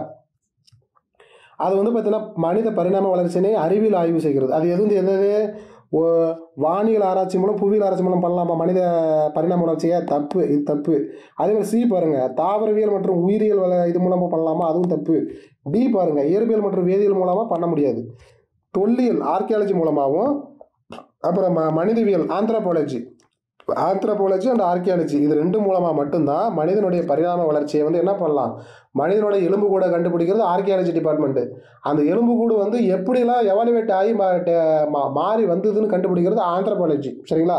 ஸோ அப்போ இந்த ரெண்டு டிபார்ட்மெண்ட்டு தான் என்னது நம்மளுடைய மனித பரிணாம வளர்ச்சியினை என்ன பண்ணுது கண்டுபிடிக்கிறதுக்கு ஒரு கருவியாக இருக்குது அப்படிங்கிறத நம்ம புரிஞ்சுக்கலாம். ஓகேங்களா? ஓகே. இதில் ஆந்த்ரோபோஸ் அப்படிங்கிறது இந்த ஆந்த்ரோபாலஜின்னு சொல்கிறோமா இல்லையா, ஆந்த்ரோபாலஜியில் ஆந்த்ரோபோஸ் இது வந்து என்ன வார்த்தை அப்படின்னு கிரேக் வார்த்தை. ஆந்த்ரோபோஸ் அப்படின்னா என்ன மீனிங்னா மனிதன் அர்த்தம். மனிதன் இது என்ன வார்த்தை அப்படின்னா கிரேக் வார்த்தை. கிரேக்கு வார்த்தை சேர்ந்த ஆந்த்ரோபோஸ் அப்படின்னா என்னது மனிதன். லோகோஸ்னால் என்ன மீனிங் அப்படின்னா எண்ணம்னு சொல்லலாம் அல்லது காரணம்னு சொல்லலாம். காரணம்னு சொல்லலாம். சரிங்களா? ஸோ இதுதான் வந்து ரொம்ப முக்கியமானது. ஓகே, இந்த இதுக்கு ஓகே. அடுத்தது வாங்க 73. 73ஆவது கொஸ்டின். இது கால இயந்திரம். இந்த டைம் மிஷினை என்ன பண்ணும், ஒரு மனிதரை காலத்தில் பின்னோக்கி செல்லவோ முன்னோக்கி செல்லவோ செய்யக்கூடிய இயந்திரம் தான் இந்த டைம் மிஷின். ஆமாம் தானே? இந்த டைம் ட்ராவல் பண்ணுறாங்கல்ல, அதனால் ஒன்றுக்கு வந்து ஏவுக்கு வந்து ஒன்று தான் ஆன்சரு. எவாலுவேஷன் அதாவது பார்த்தோன்னா பரிணாமம் அப்படிங்கிறது வந்து பார்த்தோன்னா மேம்பட்ட வளர்ச்சிக்கு வழிவகுக்கும் படிப்படியான மாற்றம். மனிதன் வந்து குரங்குலேருந்து மாறி இப்போ மாறி வந்திருக்காங்கல்ல, அதுக்கு பேர் தான் பரிணாம வளர்ச்சி. இது கரெக்டு தான். பிக்கு வந்து 2 தான் கரெக்டு. வேட்டையாடும் உயிரிங்கிறது வந்து என்னது, சிக்கு வந்து 4. வேட்டையாடி மற்ற உயிரினங்களை உணவாக உட்கொள்ளும் உயிரினம் தான் வேட்டையாடி உயிரினம்னு சொல்கிறோம். சரிங்களா? காலச்சுவடு அப்படிங்கிறது பார்த்தோன்னா ஃபுட் ஃப்ரண்ட் அப்படிங்கிறது வந்து பார்த்திங்கன்னா என்னது, ஒரு மனிதன் அல்லது விலங்கின் காலச்சுவடு அப்படின்னு சொல்லி புரிஞ்சிக்கலாம். என்னது, அவங்க எந்த காலத்தில் வாழ்ந்தாங்க, எப்படி இருந்தாங்க அப்படின்னு சொல்லக்கூடிய வரலாறு அப்படி நம்ம புரிஞ்சிக்கலாம். இது சிம்பிளான ஒரு கொஸ்டின் தான் இது. சரிங்களா? ஓகே. அடுத்து பாருங்கள் 74ஆவது கொஸ்டின் வந்து பாருங்கள், மூலாதாரங்கள் சோர்ஸ். சரிங்களா? சோர்ஸ்னு பார்க்கும்பொழுது தகவல் பெறக்கூடிய இடம், நபர், ஊர் மற்றும் அல்லது பொருளை குறிக்கக்கூடியதான் மூலாதாரங்கள். சரிங்களா? இதுக்கு வந்து ஏவுக்கு வந்து 1 தான் ஆன்சரு. மூதாதையர்னா ஏன்சிட்டர்ஸ். சரிங்களா? ஏன்சிட்டர்னா என்ன மீனிங்னா நம்மளுடைய முன்னோர்கள் அப்படின்னு சொல்லி புரிஞ்சிக்கலாம். அப்படின்னா நீண்ட காலத்திற்கு முன்பு வாழ்ந்த உங்களின் உறவினர்கள் அப்படின்னு சொல்லி புரிஞ்சிக்கலாமா? ரைட்டு. தர்மம்னா என்ன மீனிங், தர்ம பாலிசி அப்படின்னா நேர்மை நீதி தான் தர்மம்னு சொல்கிறோம். இன்ஸ்கிரிப்ஷன் கல்வெட்டுகள் அப்படின்னா என்ன மீனிங் அப்படின்னா கற்கள், தூண்கள், களிமண்கள், செம்பு பலகைகள், குகைகள், கோயில்களின் சுவர்களில் பொறிக்கப்பட்ட எழுத்துக்கள் அப்படின்னு சொல்லி புரிஞ்சிக்கலாம். அப்போ இதுக்கு ஆன்சர் வந்து டி வந்து 1, 3, 2, 4 அப்படிங்கிறத புரிஞ்சிக்கலாம். சரிங்களா? ஓகே. அடுத்து வந்து பார்த்தீங்கன்னா 75 அதாவது ஒரு 75th கொஸ்டினில் நம்ம என்ன சொல்ல வரோம் அப்படின்னா ஒரு வானியல் அலகு, ஒரு ஏயு அப்படிங்கிறது என்னன்னு கேட்டிருக்கோம். புரியுங்களா? ஒரு ஏயு அப்படிங்கிறது என்னது, பூமி மற்றும் சந்திரனுக்கு இடையே உள்ள தூரம் அப்படின்னு சொல்லி கொடுத்துருக்காங்க. அதாவது பூமிக்கும் சூரியனுக்கும் இடையே உள்ளது. புரியுதா? பூமிக்கும் சூரியனுக்கு இடையே உள்ள தூரம் தான் ஒரு அஸ்ட்ரானமிக்கல் யூனிட்னு சொல்கிறோம். புரியுதுங்களா? அப்போ இது தப்பு. புரியுதுங்களா? ஒரு ஏயுங்கிறது 9.4607 × 10⁻12 கிலோமீட்டர் ஆகும் அப்படிங்கிறது அது சரி. சரிங்களா? அப்போ கூற்றுங்கிறது தவறு, காரணம்ங்கிறது சரி. அப்போ இதுக்கு வந்து ஆன்சர் வந்து இது ஃபஸ்ட்டு தவறு, 2வது சரின்னா இதுதான் ஆன்சர், டி தான் ஆன்சருங்கிறத நாம் புரிஞ்சிக்கலாம். ஓகேங்களா? ஓகே. நெக்ஸ்ட் வந்து பாருங்கள் 76. பின்வரும் வாக்கியங்களில் எது தவறானது? புரியுதுங்களா? இதில் வந்து பாருங்கள், ஹப்பிள் விண்வெளி தொலைநோக்கியும் நிலவியல் தொலைநோக்கிகளும் பெரிய வெடிப்புகளுக்கு பின் சுமார் 1 பில்லியன் ஆண்டுகளுக்கு முன்பு உருவான பேரண்டங்களை கண்டுபிடிக்கின்றன அப்படின்னு சொல்லி கொடுத்துருக்காங்க. இது வந்து சரிதான். சரிங்களா? ஹப்பிள் தொலைநோக்கி கண்டுபிடிச்ச ஒரு விஷயம் இது. சரிங்களா? இதில் எது தவறானதுன்னு கேட்டிருக்காங்க. ஆரம்ப கால பேரண்டங்கள் மிகவும் அருகருகே இருந்ததால் அடிக்கடி மோதல்கள் இருந்தன. பக்கத்தில் தான் மோதல் தானே ஏற்படும். ரைட்டு தான், இதுவும் சரிதான். சரிங்களா? அடுத்தது வந்து பார்த்தீங்கன்னா பால்வெளி அண்டமானது எந்த இணைப்பும் அல்லது மோதல்கள் இன்றி உருவானது. மில்கிவே கேலக்சிங்கிறது சாதாரணமான உருவாகல, அடிச்சு புட்டிச்சு ஒன்றுக்கு ஒன்று மோதி அதில் எது பவராக இருக்குதோ அதை வந்து மற்ற விஷயத்தெல்லாம் அப்சர்வ் பண்ணிக்குது. சரிங்களா இல்லையா? தகுதி உள்ளவே தப்பி பிழைக்குன்னு சொல்கிறோமா இல்லையா? எது கெப்பாசிட்டி அதிகமாக இருக்கோ, பவராக இருக்கோ, அது சின்ன கெப்பாசிட்டி உள்ளவங்களாம் அப்சர்வ் பண்ணிக்குது. சரிங்களா? ஆமாம், மோதல் என்று உருவாக்கியது அப்படிங்கிற மாரி. சிறிய பால்வெளி அண்டமானது ஒன்றோடு ஒன்று மோதியதால் அது பெரிதாக இணைந்து வளர்கின்றன. சரிங்களா? ஸோ அப்போ இதுவும் சரி. அப்போ எது தப்பு? சி தான் தப்பு. அதாவது எந்தவித மோதலும் இல்லாமல் இணைப்பும் இல்லாமலாம் மில்கிவே கேலக்ஸி தோணலை. மில்கிவே கேலக்சிங்கிறது எல்லாம் சண்டை போட்டு அடித்து ஒட்டச்சி கிட்டுச்சு அப்புறமேட்டு மெர்ஜ் ஆகி தான் இப்போ கிரியேட் ஆகி இருக்குது. சரிங்களா? ஸோ அப்போ வந்து சி தான் தப்புங்கிறத நாம் புரிஞ்சிக்கலாம். Okay, 77வது question. இந்த 77வது கொஸ்டினில் வந்து பார்த்தீங்கன்னா சுப்பிரமணிய சந்திரசேகரன், என்னது சுப்பிரமணிய சந்திரசேகரங்கிறவர் யார் அப்படின்னு சொல்லி நம்மக்கிட்ட வந்து ஒரு கொஸ்டின் கேட்டிருக்காங்க. இந்த சுப்பிரமணிய சந்திரசேகரங்கிறவர் வந்து பார்த்தீங்கன்னா இந்தியாவில் தான் பிறந்தார். இந்தியாவில் பிறந்து அமெரிக்கா போய் செட்டில் ஆகிட்டார். சரிங்களா? அப்போ இந்த கொஸ்டினை இப்போ நான் சொல்கிற பாயிண்ட் வச்சு நம்ம கவனிக்கலாம். ஒரு புகழ்பெற்ற கணிதவியலாளர், தப்பு, அவர் வந்து ஃபிசிக்ஸு. ஒரு இந்திய அமெரிக்க வானியல் அறிஞர், இந்தியாவில் பிறந்து அமெரிக்காவில் போய் செட்டில் ஆன ஒரு அஸ்ட்ரானட்ஸ், அப்புறம் இயற்பியலாளர், இதுதான் சரி. அப்புறம் 3வது புதிய மூலப்பொருட்களை கண்டுபிடித்த வேதியியலாளர், அவர் வந்து கெமிஸ்ட்ரி இல்லை, தப்பு. மனித உடலில் ஆய்வில் பணிபுரிந்தவர், அவர் வந்து பார்த்தீங்கன்னா மெடிசன் சம்மந்தமானதில், தப்பு. அப்போ பி தான் இதுக்கான ஆன்சர். சுப்பிரமணிய சந்திரசேகரங்கிற ஒரு யாருன்னா ஒரு இந்தியாவில் பிறந்து அமெரிக்காவில் செட்டில் ஆன ஒரு அஸ்ட்ரானமிக்கல் சார்ந்த ஒரு சயின்டிஸ்ட்டு. இது பேசிக்கான விஷயம். இவர் 1983 ஃபிசிக்ஸுக்கு வந்து நோபல் பிரைஸ் வாங்கியிருக்காரு. என்னது, ஃபிசிக்ஸுக்கு நோபல் ப்ரைஸும் வாங்கியிருக்காரு. சரிங்களா? அதேமாரி இவர் யார் அப்படின்னா சர்.சி.வி. ராமன் இருக்கார்ல, ராமன் எஃபெக்ட், சர்.சி.வி. ராமன் புரியுதுங்களா? அவர் வந்து சர்.சி.வி. ராமனுடைய மருமகன் தான் யார் அப்படின்னா இவர் சுப்பிரமணிய சந்திரசேகரன். எல்லாம் சயின்டிஸ்ட் ஃபேமிலியாக இருக்க மாட்டேது. சரிங்களா? சர்.சி.வி. ராமன் வந்து 1930 வந்து உங்களுக்கு நோபல் ப்ரைஸ் வாங்கியிருப்பார். 1930 நோபல் ப்ரைஸ் வாங்கியிருப்பார். இவர் வந்து 1983 வந்து நோபல் ப்ரைஸ் வாங்கியிருக்காரு. யார்? சந்திரசேகரன். சரிங்களா? இவர் வந்து ரிசர்ச் பண்ணிருக்கார். யார்? சந்திரசேகர் வந்து எதை பற்றி ரிசர்ச் பண்ணிருக்காருன்னா வானியல் மற்றும் நட்சத்திரங்கள், அதான் அஸ்ட்ரானமி, வானியல், அப்புறம் வந்து நட்சத்திரம் ஸ்டார் மற்றும் நட்சத்திரம், இது ரெண்டை பற்றி தான் இவர் அதிகமாக வந்து என்ன பண்ணிருக்காங்க. நட்சத்திரத்தோட இயக்கம், வானியல், இது எல்லாத்தையும் பற்றி ரிசர்ச் பண்ணிக்கூடியவர் தான் இவர் அப்படிங்கிறத புரிஞ்சுக்கணும். சரிங்களா? இவர் வந்து என்ன ஒரு பாலிசி, என்ன ஒரு லிமிட், என்ன ஒரு கொள்கையை வந்து முன் வச்சார் அப்படின்னா வெள்ளைக்குள்ள நட்சத்திர கோட்பாடு. என்னது? வெள்ளைக்குள்ள நட்சத்திர கோட்பாடு. ஓகேங்களா? அதாவது இங்கிலீஷில் வந்து பார்த்தீங்கன்னா ஒயிட் டிராஃப்ட் ஸ்டார்ஸ் பாலிசி. இந்த பாலிசி தான் இவர் வந்து வச்சிருக்காரு. இது ரொம்ப முக்கியமானது. புரியுதுங்களா? வெள்ளைக்குள்ள நட்சத்திர கோட்பாட்டை உருவாக்கினவர், முன்மொழிந்தவர் யாருன்னா சுப்பிரமணிய சந்திரசேகருங்கிறத நாம் புரிஞ்சிக்கலாம். ஓகேங்களா? ஓகே, ஸோ நெக்ஸ்ட் வாங்க. அடுத்து வந்து 78வது கொஸ்டின். கலிலியோ விண்கலம் ஆய்வு செய்யாத ஜூபிட்டர் கோளின் நிலவு. சரிங்களா? ஆமாம், நார்மலாக இது கலிலியோ வந்து எதாவது ரிசர்ச் பண்ணார், மூன் ரிசர்ச் பண்ணார், அப்புறம் ஜூபிட்டர் ரிசர்ச் பண்ணார் சொல்லி படிச்சிருப்போம். இதில் ஜூபிட்டரை மட்டும் இல்லை, ஜூபிட்டரோட சப்ளானட், இந்த துணைக்கோள்களையும் ரிசர்ச் பண்ணிருக்காரு. அதில் அவர் ரிசர்ச் பண்ணாத ஒரு இது வந்து பார்த்தீங்கன்னா டைட்டன். இந்த டைட்டன் வந்து ரொம்ப பெரிய துணைக்கோள்னு சொல்லுவாங்க. டைட்டனு, அதாவது வியாழனுக்கு இருக்கக்கூடிய துணைக்கோள்கள் ரொம்ப அதிகமாக இருக்கும். சரிங்களா? அந்த துணைக்கோள்களே ரொம்ப பெரிய துணைக்கோள் டைட்டன். சரிங்களா?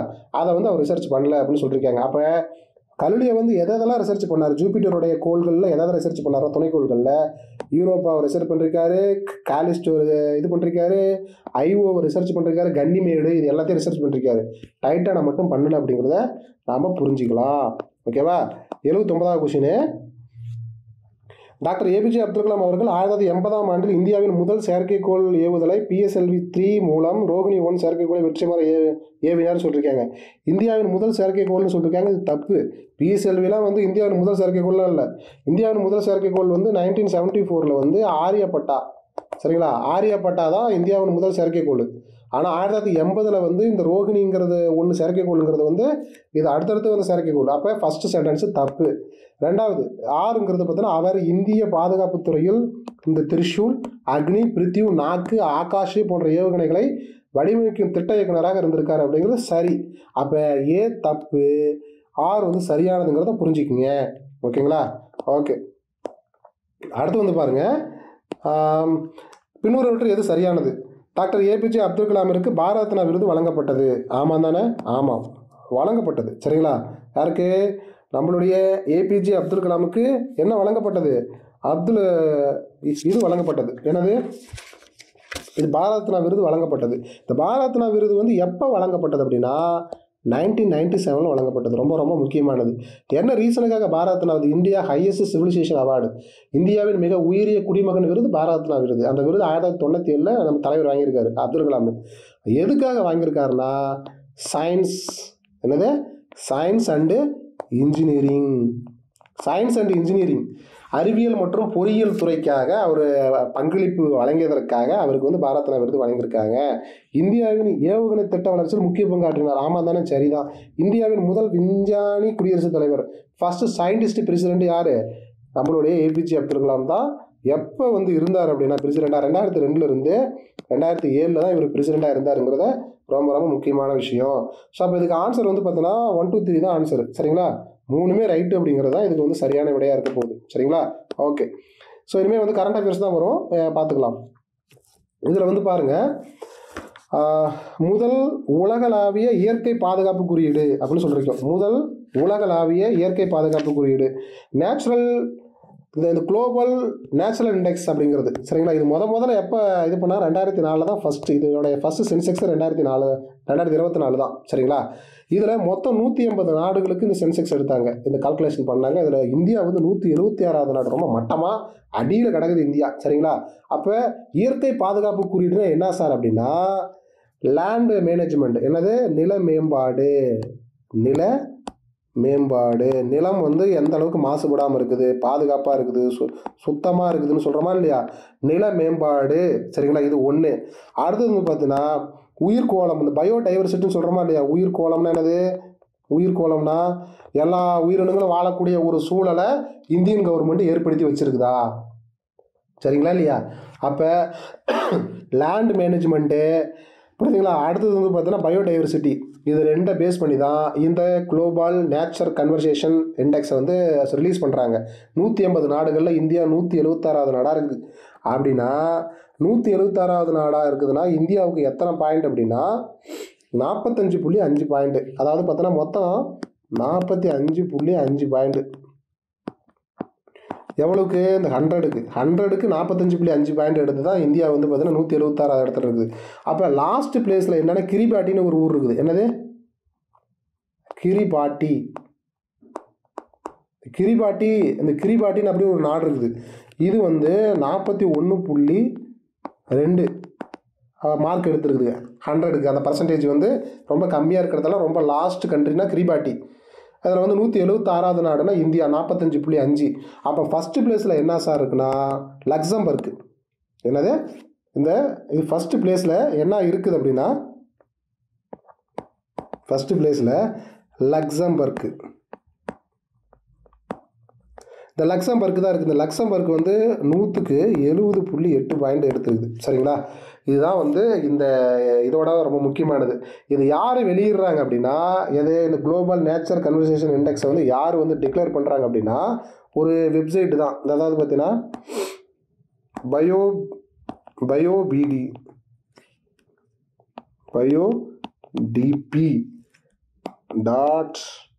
எழுத மாட்டேங்குதுப்பா, புரியுதுங்களா? biodp.com அப்படிங்கிற ஒரு வெப்சைட், ஒரு பெண் குரியன் ஒரு யூனிவர்சிட்டி. சரிங்களா? அதுதான் வந்து நமக்கு என்ன பண்ணுது, இதை வந்து இந்த தகவல்லாம் கொடுக்குதுங்கிறத புரிஞ்சுக்கிங்க. அப்போ ஆன்சர் வந்து சி தான். அடுத்த பிறகு ஆசியா தூய்மை எரிசக்தி உச்சி மாநாடு 2024 எந்த நாட்டில் ஏற்பாடு செய்யப்பட்டது அப்படின்னு கொடுத்தது? சிங்கப்பூர் தான். சரிங்களா? அதாவது ஆசிய தூய்மை எரிசக்தி உச்சி மாநாடு சிங்கப்பூரில் தான் நடந்திருக்குது 2024. சரிங்களா? அப்போ இது என்னென்ன சிங்கப்பூர் கவர்மெண்ட்டு, அதாவது இது யார் எடுத்து நடத்துனாங்கன்னா அப்படின்னா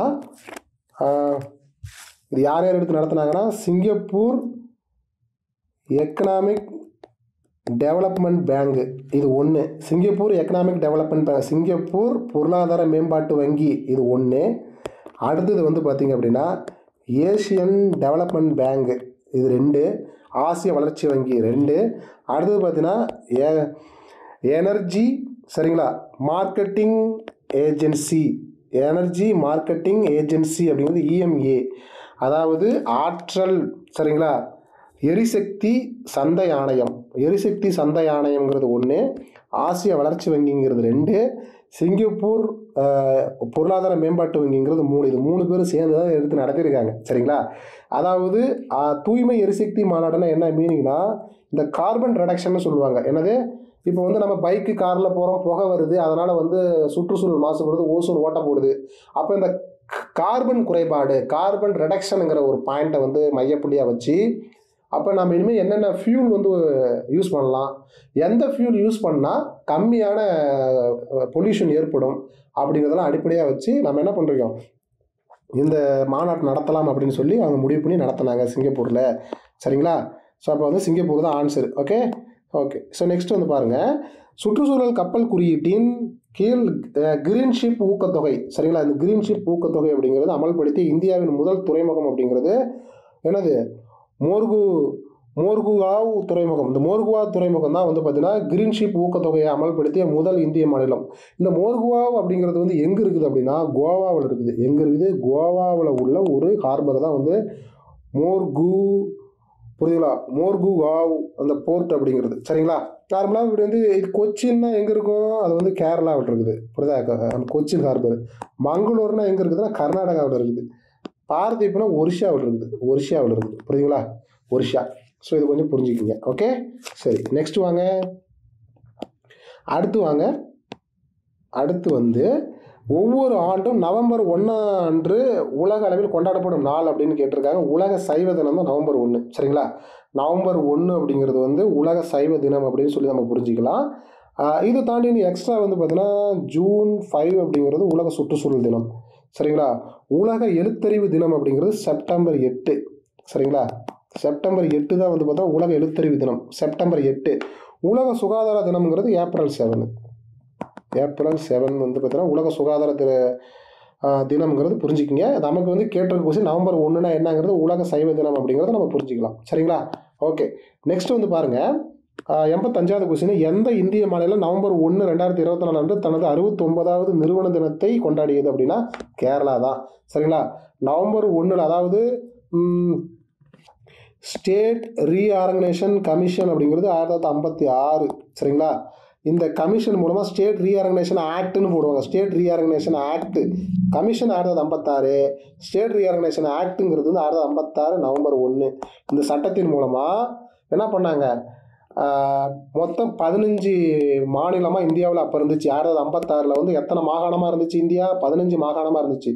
அதிலிருந்து தான் குஜராத்து, அருணாச்சல பிரதேசம் அப்படி இப்படின்னு புதுசாக மாநிலம் பிரித்து வந்தது. அப்போ மெட்ராஸ் மாகாணம் அப்படிங்கிறது, மெட்ராஸ் மாகாணத்தை வந்து 1956 நவம்பர் 1 வந்து திரும்ப பிரித்தாங்க.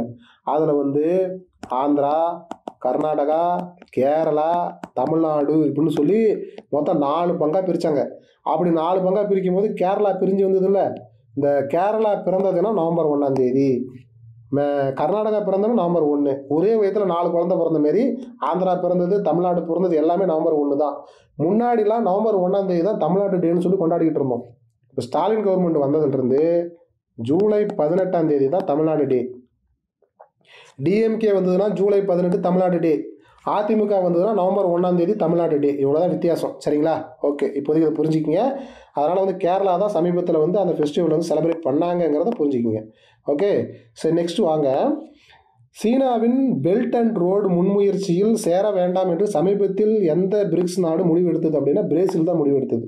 இந்த பெல்ட் அண்ட் ரோடு அப்படின்னா என்ன மீனிங் அப்படின்னா, பிஆர்ஐ பெல்ட் அண்ட் ரோடு அப்படின்னா ஏஷியா, ஆப்பிரிக்கா, புரியுதுங்களா, ஆசியா, புரியுதுங்களா, ஆசியா, ஆப்பிரிக்கா அண்டு யூரோப்பா 3 கண்டங்களையும் இணைக்கக்கூடிய train and ship navigation route. சரிங்களா? Train route and ship navigation route, இதுக்கு பேர் தான் சீனாவின் பெல்ட் அண்ட் ரோடுன்னு சொல்கிறோம். சரிங்களா? அப்போ இந்த இதில் வந்து ஜாயின் பண்ண வேணாம்னு சொல்லி சமீபத்தில் வந்து முடிவெடுத்த பிரிக்ஸ் நாடு. சரிங்களா? பிரிக்ஸ் நாட்டில், பிரிக்ஸுங்கிறது ஒரு குரூப்பு. சரிங்களா? இந்த பிரிக்ஸ் அப்படின்னா என்ன மீனிங் அப்படின்னா, ஒன்று வந்து பிரேசில், ஒன்று வந்து என்னது, ஒன்று வந்து பிரேசில், இன்னொன்று வந்து ரஷ்யா, இந்தியா, சைனா, அப்புறம் வந்து சவுத் ஆப்பிரிக்கா.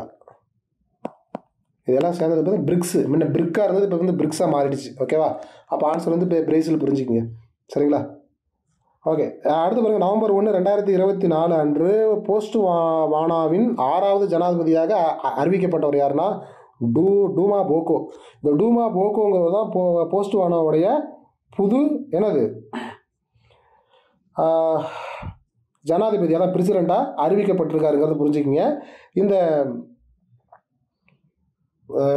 போஸ்ட்வானாங்கிற நாடு இருக்கா இல்லையா, போஸ்ட்வானா நாடுங்கிறது என்னென்னா ஒன் ஆஃப் த ஒரு ஆப்பிரிக்கன் கண்ட்ரி. என்னது, ஆப்பிரிக்கன் கண்ட்ரி தான், அதாவது சவுத் ஆப்பிரிக்கன் கண்ட்ரின்னு சொல்லுவாங்க. தென் ஆப்பிரிக்கா ஒரு நாடு தான் வந்து என்னது, போஸ்ட்வானா நாடு.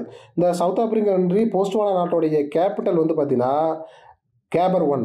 என்னது, கேபர். இந்த கேபர் ஒன் அப்படி தான் இதனுடைய தலைநகரம். ஒன் ஆஃப் த ஒரு சவுத் ஆப்பிரிக்கன் கண்ட்ரி தான் போஸ்ட்வானா கண்ட்ரி. இந்த போஸ்ட்வானாவுடைய தலைநகரம் வந்து கேபர் ஒன்னுங்கிறத புரிஞ்சுக்கிங்க. ஓகேங்களா? ஓகே. அடுத்து வந்து பாருங்கள், இந்தியா அமெரிக்க கூட்டு சிறப்பு படை பயிற்சியான வஜ்ர பிரகார் எந்த பதிப்பு நவம்பர் 2, 2024 தொடங்கியது? அது வந்து பார்த்தீங்கன்னா 15வது பதிப்பு, எடிஷன் வந்து 15. வஜ்ர பிரகாருங்கிறது 15th எடிஷன் தான் வந்து என்ன பண்ணுறது, இது ஒரு இராணுவ பயிற்சி. சரிங்களா? யாருக்கு யாருக்கு நடந்தது? இந்தியாவிற்கு அமெரிக்காவுக்கு நடந்த ஒரு மிலிட்ரி எக்ஸசைஸ் இது. அதான் பார்த்தா நேவிகேஷனா ஏர்ஃபோர்ஸான்னு கேட்பாங்க. ஒரு இராணுவம். சரிங்களா? இராணுவ இது ஒரு பயிற்சி, இந்தியாவும் அமெரிக்காவும் சேர்ந்தது. இது வருஷம் இயர்லி ஒன்ஸ் நடத்துவாங்க இராணுவ பயிற்சி. இது எங்கே சார் நடந்ததுன்னா அமெரிக்காவில் தான் நடந்துச்சு. எப்போ? 2004 வந்து அமெரிக்காவில் தான் அந்த பயிற்சி நடந்துச்சு.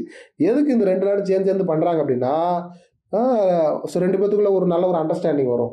நாளைக்கு திடீர்னு ஒரு வேர்ல்டு வாரில் கலந்துக்க வேண்டிய சூழல் வந்து வந்துருச்சு, அமெரிக்காவும் இந்தியாவும் ஒரே பக்கத்தில் இருக்காங்க அப்படின்னா, முன்னாடிலாம் கொஞ்சம் ட்ரைனிங் எடுத்த வித்தைகள் எல்லாமே அந்த வேர்ல்டு வாரில் கொஞ்சம் காமிக்கலாம். அதுக்கு முன்னாடியே சேர்ந்து நம்ம ஏதாவது கொஞ்சம் பேசி பழகிருக்கணும். நம்மளுடைய நாலேஜ் அவங்கள்ட்ட ஷேரிங் ஆகும், அவங்களுடைய நாலேஜ் நம்மள்கிட்ட ஷேரிங் ஆகும். டெக்னாலஜி வைஸ், நாலேஜ் வைஸ் எல்லாமே வந்து ஷேரிங் ஆகும். இது ஒரு நல்ல ஒரு விஷயமா தான் நான் பார்க்குறேன் நான். சரிங்களா? ஓகே.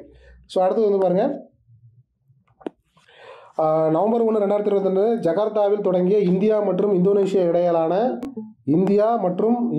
இடையிலான கூட்டு பயிற்சியின் பெயர் என்னன்னு கேட்டிருக்காங்க. கருட சக்தி. சரிங்களா? ஜகார்த்தாவில் இந்தியா மற்றும் இந்தோனேஷியா. சரிங்களா? இந்தியாவுக்கும் இந்தோனேஷியாவுக்கும் இடையே நடந்த அந்த கூட்டு பயிற்சி இருக்கா இல்லையா, அதுக்கு பேர் என்னது, கருட சக்தின்னு சொல்கிறோம். சரிங்களா? இந்த ஜகார்த்தாங்கிறது எங்கே இருக்குதுன்னா இந்தோனேஷியாவில் தான் இருக்குது. ஜகார்த்தாங்கிறது இந்தோனேஷியாவுடைய கேபிட்டல் தான் என்னது, ஜகார்த்தாங்கிறத புரிஞ்சுக்கிங்க. ஓகே. ஓகே. நெக்ஸ்ட் பாருங்கள், அக்டோபர் 2024 வரை நிலக்கரி அமைச்சகத்தின்படி இந்தியாவின் நிலக்கரி உற்பத்தி வந்து எவ்வளவு? 8,44,50,000 டன்னு. என்னது? 8,44,50,000 டன்னு தான் வந்து பார்த்தீங்கன்னா இந்தியாவுடைய கெப்பாசிட்டி அப்படின்னு சொல்லியிருக்காங்க. வேர்ல்டு வைடாக என்னது அதிக நிலக்கரி உள்ள நாடு வந்து பார்த்தீங்கன்னா ஃபஸ்ட்டு பிளேஸ் வந்து சைனா, 2வது பிளேஸ் தான் யார்? இந்தியா. உலக அளவில் நிலக்கரி அதிகம் உள்ள நாடு வந்து சைனா தான், அதிக உற்பத்தி பண்ணக்கூடிய நாடு, இருக்கக்கூடிய நாடு. 2வது வந்து பார்த்தீங்கன்னா இந்தியா. அதே இந்தியாவிலேயே அதிகமாக உள்ள ஸ்டேட் வந்து பார்த்தீங்கன்னா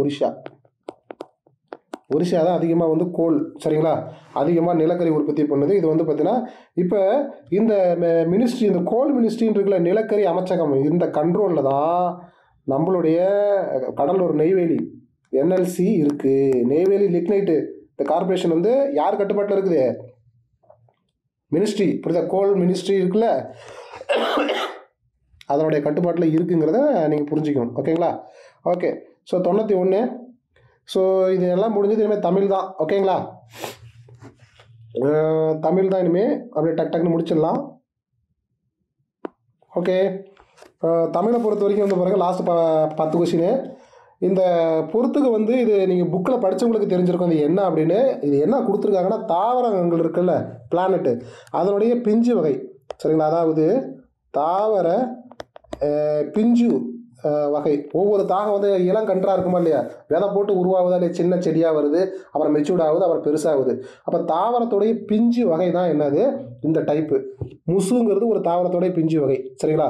அப்போ முசுங்கிறது என்னன்னா, பலா பிஞ்சுக்கு பேர் தான் முசுன்னு சொல்லுவாங்க. என்னது? ஆமாம், பலா பிஞ்சு தான் என்ன சொல்லுவாங்க. ஆமாம், நம்ம வந்து பார்த்தோன்னா முசுன்னு சொல்லணும். அதேமாதிரி கருக்கல் அப்படின்னா என்ன மீனிங்னா இளநெல். இளநெல் இருக்கா இல்லையா, இப்போ தான் வந்து பார்த்தோன்னா பயிர் வந்து பால் வச்சிருக்குது, பூ வச்சிருக்குதுன்னு சொல்லுவாங்க இல்லையா, இளநெல். அதுக்கு பேர் கருக்கு வச்சிருக்குது. இப்போ தான் கருக்கு வச்சிருக்குதுப்பா. ஆமாம், மழை வந்தால் பரவாயில்ல அப்படின்னு சொல்கிறோமா இல்லையா. அதேமாதிரி பார்த்தீங்கன்னா வடு அப்படின்னா வந்து பார்த்தீங்கன்னா மாம்பிஞ்சு. மாம்பிஞ்சு வடு எடுத்துகிட்டு வா அப்படின்னு சொல்லுவாங்க. கவ்வை அப்படின்னா எள் பிஞ்சு. எள் இருக்கா இல்லையா, எள், கவ்வை. அதே மாதிரி கச்சல் அப்படின்னா வந்து பார்த்தீங்கன்னா வாழைப்பிஞ்சு. அந்த கச்சலை எடுத்து வா, அந்த வாழைப்பிஞ்சை எடுத்து வா. இதெல்லாம் சங்ககால தமிழ். இதெல்லாம் நம்ம என்னன்னே தெரியாமல் வளர்ந்துட்டோம். சரிங்களா இல்லையா? ஆமாம், இது எல்லாமே 10th தமிழ் புக்கில் இருக்குது. ஓகே. ஓகே. ஸோ நெக்ஸ்ட் பாருங்க, அடுத்தது. ஓகே. ஸோ நெக்ஸ்ட்டு 92வது கொஸ்டினில் சரியான வரிசையை தேர்வு செய்க. தாவரங்கள். இது வந்து தாவரங்களுடைய கிளை பிரிவு. புரியுதுங்களா? இது வந்து என்னது, தாவரங்களுடைய கிளை பிரிவு. தாவரங்களுடைய கிளை பிரிவு என்ன சொல்லுது? அதாவது இந்த ஆப்ஷனில் எது வந்து சரியாக பொருத்தப்பட்டிருக்குது அப்படின்னு கேட்டிருக்காங்க. சரிங்களா? இப்போ வந்து பார்த்தீங்கன்னா கவைன்னு சொல்லுமா இல்லையா? அந்த கவையை எடுத்துகிட்டு வா அப்படின்னு சொல்லுமா இல்லையா? இதுதான் ஃபஸ்ட்டு, டி தான் வந்து ஃபஸ்ட்டு. அதை பார்த்தா கவைனா எப்படி இருக்குன்னா அந்த எப்படி இருக்கும்? அப்போ ஒரு தாவரத்துடைய அடியில் இருக்கிறது என்னது? கவை. சரிங்களா? கவைன்னு சொல்கிறோமா இல்லையா? கவை தான் ஃபஸ்ட்டு. சரிங்களா? அடுத்து வந்து கொம்பு அப்படின்னா வந்து கவையின் பிரிவு. அந்த இதான் கவை. கொம்புங்கிறது கவையினுடைய பிரிவு. இங்கிருந்து இப்போ பிரிஞ்சு பிரிஞ்சு போகுமா இல்லையா? இது பேர் தான் கொம்பு. சரிங்களா? அந்த கொம்புலேருந்து இன்னும் தனித்தனியாக பிரிஞ்சுக்க போகிறது தான் கிளை. சரிங்களா? ஆமாம். அப்போ கொம்புலேருந்து வரக்கூடிய கிளைக்கு பேர் தான் என்னது? அந்த பிரிவுக்கு பேர் தான் கிளை பிரிவுன்னு சொல்கிறோம். சரிங்களா? அடுத்தது வந்து பார்த்தீங்கன்னா சினை. சினைங்கிறது என்னென்னா கொம்போடைய பிரிவுக்கு பேர் தான் சினை. என்னது? கொம்பின் பிரிவு. எழுதிக்கிங்க. இது வந்து கொம்பின் பிரிவு தான் வந்து சினைன்னு சொல்கிறோம். இது போத்து அப்படின்னா என்ன மீனிங் அப்படின்னா சினையின் பிரிவு. போத்துனா என்ன மீனிங்னா ஒரு சினைனா என்னது? உறுப்பு. அப்போ ஒரு பெரிய கட்டை. சரியா? ஒரு மரத்தில் ஒரு பெரிய களையை வந்து நறுக்கி எடுத்துகிட்டு போய் வேற ஒரு இடத்த நட்டினே அதுக்கு பேர் தான் போத்து நடுறதுன்னு சொல்லுவாங்க. போத்து நடுறது. ஒரு செடியை வந்து நீ சின்ன வயசுலேருந்து வளர்த்து பெருசாக்கிறத விட ஒரு 5 அடி அல்லது 10 அடி ஒரு பெரிய மரக்கட்டையை வெட்டி அது மேலே சாணம் இருக்கா இல்லையா? அது மேலே உரண்டையாக வச்சு ஒரு மாதம் தண்ணி ஊற்றிட்டு வந்தீங்கன்னா அந்த கட்டையே பெரிய மரமாகிவிடும். சரியா? அடுத்து பேர் குச்சு.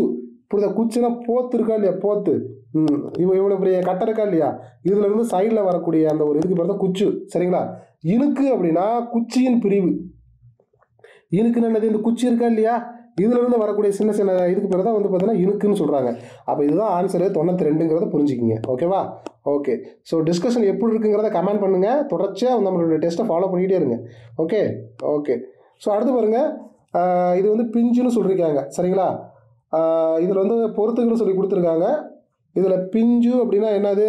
இளம் காய்னு சொல்கிறோம். புரியுதுங்களா? இளநீர்னா என்னது? முற்றாத தேங்காய்னு சொல்கிறோம். பூம்பிஞ்சு அப்படின்னா என்னது? பூவோடு கூடிய இளம்பிஞ்சு அப்படின்னு சொல்கிறோம். சரிங்களா? நூலாய் அப்படின்னா என்னது? இளம் பாக்கு அப்படின்னு சொல்கிறோம். அப்போ ஆன்சர் வந்து பார்த்தீங்கன்னா சி தான் அப்படிங்கிறத புரிஞ்சுக்கிங்க. சரிங்களா? ஓகே. சாகும் வரை அடுத்த கொஸ்டின் பாருங்கள். சாகும் வரை தமிழ் படித்து சாக வேண்டும் என்ற சாம்பலும் தமிழ் மணந்து வேக வேண்டும் அப்படின்னு சொன்னவர் ஈழத்து கவிஞர் கா சச்சிதானந்தன். எழுதிங்க. ஈழத்து கவிஞர் தான் அவர். ஈழத்து கவிஞர் கா சச்சிதானந்தங்கிறத புரிஞ்சுக்கிங்க. சாகும்போது தமிழ் மணந்து சாக வேண்டும் என்ற சாம்பலும் தமிழ் மணந்து வேக வேண்டும் அப்படின்னு சொன்னவர். வள்ளலாருங்கிறது வந்து திருவருட்பிரகாச வள்ளலார். சரிங்களா? நம்மளுடைய கடலூர் வள்ளலார் நல்லா தெரியும். கவிநாயர் அப்படிங்கிறவர் யாருன்னா தாராபாரதி. தாராபாரதிக்கு பேர் தான் கவிநாயர்னு சொல்லுவாங்க. பாரதினா மகாகவி பாரதியார் நமக்கு நல்லாவே தெரியும். சுப்பிரமணிய பாரதியாருங்கிறது நமக்கு நல்லாவே தெரியும். சரியா? ஓகே. நெக்ஸ்ட் பாருங்க, 95வது கொஸ்டின். வவல்னா என்னது? உயிரெழுத்து. சரிங்களா? வவல்னா என்னது? உயிரெழுத்து. உயிரெழுத்துனா என்னது? AEIOUன்னு நமக்கு நல்லாவே தெரியும். அடுத்து பார்த்தீங்கன்னா கான்வர்சேஷன் அப்படின்னா என்ன மீனிங்கு? உரையாடல். சரிங்களா? அப்புறம் பார்த்தா மோனோலிங்கல். மோனோனா ஒன்று. புரியுதுங்களா? மோனோனா ஒன்றுனா ஒரு மொழி அப்படின்னு சொல்கிறோம். இது கான்சோனன்ட் அப்படின்னா மெய்யெழுத்து அப்படிங்கிறது. புரியுதுங்களா? ஸோ அப்போ வந்து ஆப்ஷன் வந்து ஏ தான் அப்படிங்கிறது நமக்கு புரிஞ்சிக்கலாம். ஓகே. நெக்ஸ்ட் பாருங்கள், 96வது கொஸ்டின். பண்டிதர், புலவர், வித்துவான், முதுகலை தமிழ் BOL இதனுடைய தொடர்புடையவர் யார் அப்படின்னா தேவநாய பாவனார் தான் இதுக்கு வந்து எக்ஸாக்டான ஆன்சர். சரிங்களா இல்லையா? ஸோ அப்போ இதெல்லாம் வந்து ரிப்பீட்டடான கொஸ்டின். சரிங்களா? இந்த தேவநாய பாவனார் வந்து பார்த்தீங்கன்னா எங்கே பிறந்தார் அப்படின்னா சங்கரன் கோயிலில் பிறந்திருக்காரு. எங்கே? சங்கரன் கோவிலில் பிறந்தவர் தான் யார்? நம்மளோட தேவநாய பாவனார். முக்கியமாக இவர் எதுக்கு பேர் போனவர் அப்படின்னா சொல் ஆராய்ச்சி. என்னது? ஆமாம். தமிழ் வந்து மிகவும் பழமையான மொழி, பண்பட்ட மொழி, அதாவது செம்மொழி அப்படின்னு சொல்லக்கூடிய ஆராய்ச்சியில் ஈடுபட்டு தன்னுடைய வாழ்க்கையை முழுசாக அர்ப்பணித்த ஒரு ஜீவன் தான் யார்? தேவநாய பாவனாருங்கிறது. இவரை தான் நம்ம என்ன பண்ணுறோம்? மொழி நாயர்னு சொல்கிறோம். என்னது? இந்த மொழி நாயர் என்று அழைக்கப்பட்டவர் யாருன்னா தேவநாய பாவனார் அப்படின்னு சொல்லி இது பண்ணிக்கலாம். இது வந்து தமிழை ஏளன வளர்த்து மாண்புற செய்தவர் அப்படின்னு கேட்டாங்கன்னா யார்? தேவநாய பாவனார் தான். இது வந்து பார்த்தீங்கன்னா ரொம்ப முக்கியமானது.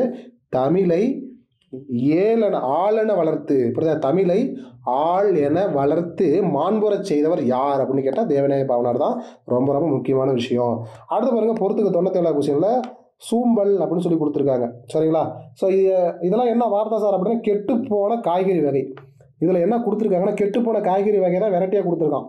சூம்பல்னா என்னது அப்படின்னா நுனியில் சுருங்கிய காய். சூம்பி போச்சுன்னு சொல்கிறோமா இல்லையா? இந்த பழம் சூம்பி போச்சுரா, மாம்பழம் சூம்பி போச்சுரா, கத்திரிக்காய் சூம்பி போச்சுன்னு சொல்கிறோமா இல்லையா?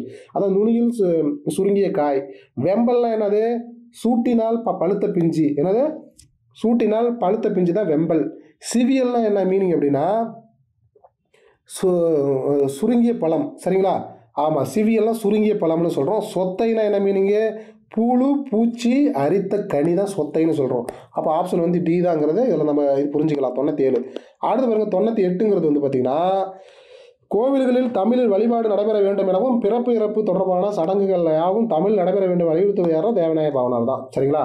தேவநாய பாவனார் இந்த அளவுக்கு வந்து இது பண்ணிருக்காரு. இவர் 1981 மதுரையில் உலகத்தமிழ் ஆராய்ச்சி மாநாடு நடக்குது.